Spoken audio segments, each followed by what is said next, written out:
First ఉల్లిపాయలు వేసుకుందామండి.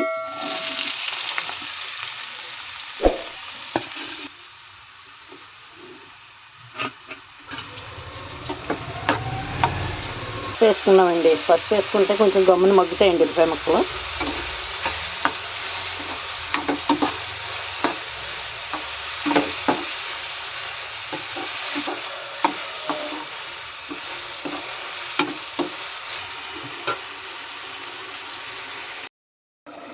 మూత తీసుకుందామండి. ఇందాక కూర వేసాను కదా.